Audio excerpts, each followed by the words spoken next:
is 1976.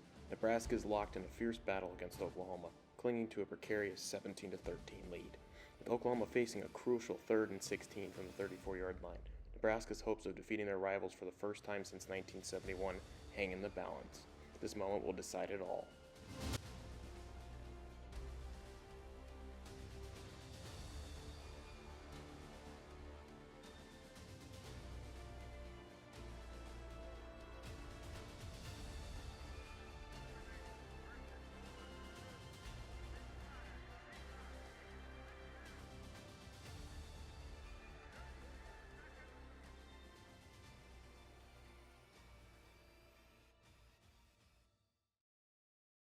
In 1976, Tom Osborne was in his 4th season as the head coach of the Nebraska Cornhuskers, succeeding the legendary Bob Devaney in 1973.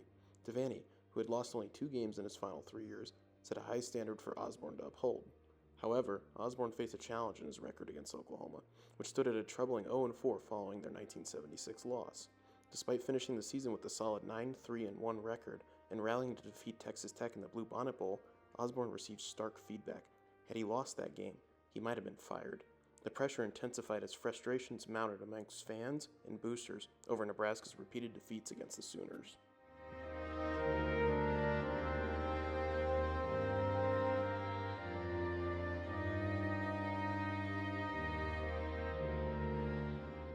The term Sooner Magic, describing Oklahoma's thrilling late-game heroics and dramatic victories, gained widespread recognition, particularly after the 1976 game, as noted by Oklahoma head coach Barry Switzer. Several years. Then I think the Nebraska game became the game on Oklahoma's schedule and replaced Texas. The 1977 game between Oklahoma and Nebraska was not much different and continued to demonstrate Oklahoma's dominance, culminating in a commanding 38-7 victory. Led by quarterback Thomas Lott, Oklahoma's offense amassed 417 rushing yards, while Nebraska, in contrast, managed only 190 yards on the ground.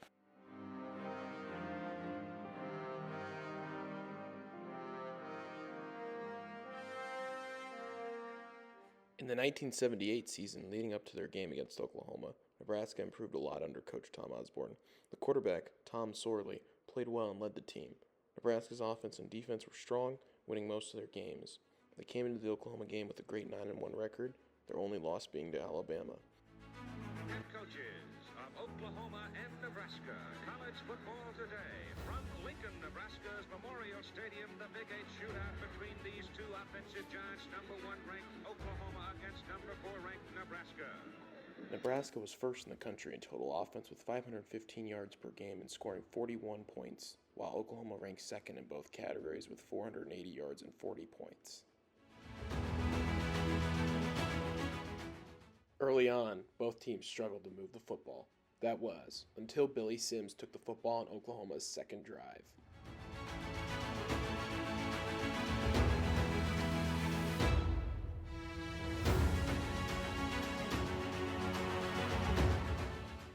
Nebraska's next drive did not help the situation.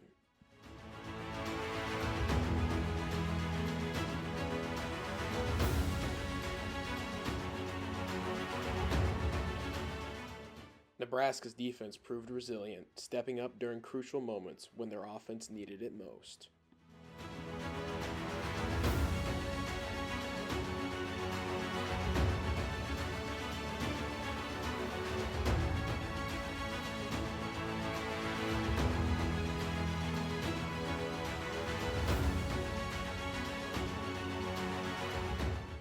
Then, the Nebraska offense was ready to take advantage.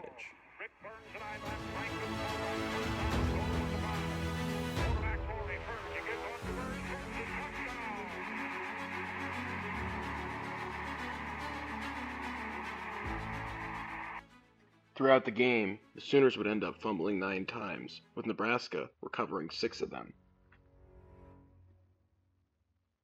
Just before halftime, with the game tied at 7, Nebraska sent Billy Todd out to attempt a 21-yard field goal to take a 10-7 lead. He unfortunately missed the kick. At halftime of the 1978 Nebraska-Oklahoma game, the score stood tied, capturing the intensity of the rivalry. Both teams had delivered strong defensive stands and thrilling offensive plays.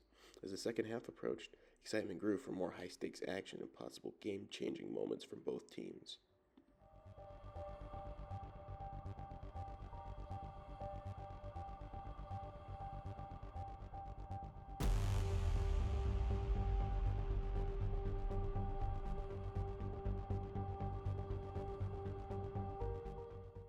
Quarterback Tom Sorley seized on this moment.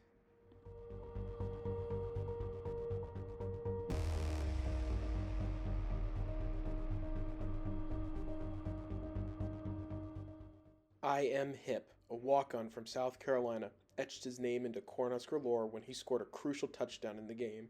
His journey from walk-on to scoring in a pivotal game highlighted his determination and talent, earning him respect and admiration from fans and teammates alike. The Cornhuskers finally felt like they had command of the game, but their sense of control would soon be challenged by Billy Sims once again, who had other plans.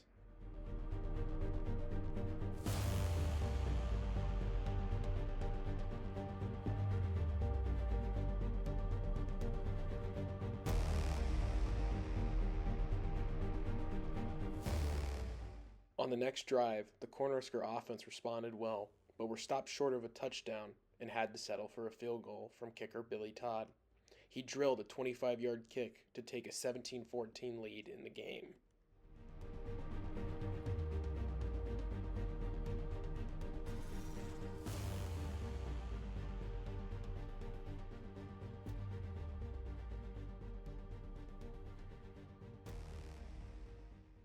The ensuing kickoff is a moment that remains unforgettable for everyone in college football.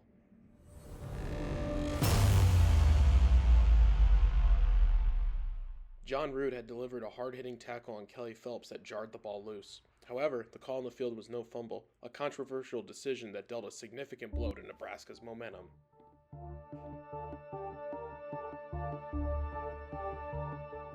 Despite the setback, the Cornhuskers persevered. On the very next play, Thomas Lott was stopped for a significant loss, driving Oklahoma back to its own 1-yard line. However, Kenny King then shot through the middle of the defense for a big gain, shifting the momentum once again and keeping the game intensely competitive.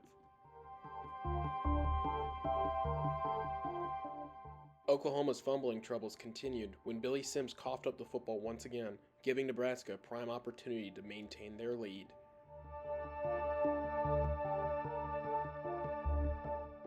Unfortunately, the Nebraska offense was unable to capitalize and was forced to punt the ball back to Oklahoma.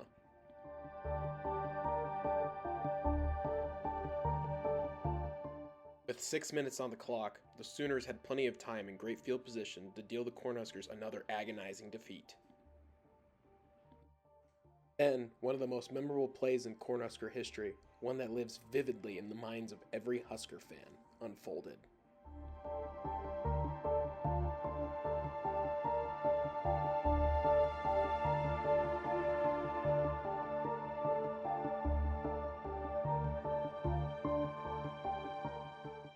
In 1978, Nebraska finally broke through and defeated Oklahoma, a team that had long dominated their rivalry. The game was a turning point for Coach Tom Osborne, who was in the early stages of what would become a legendary career with the Cornhuskers. This victory not only boosted the team's confidence, but also cemented Osborne's reputation as a top-tier coach. It was a defining moment that changed his career forever, setting Nebraska on a path to greatness under his leadership.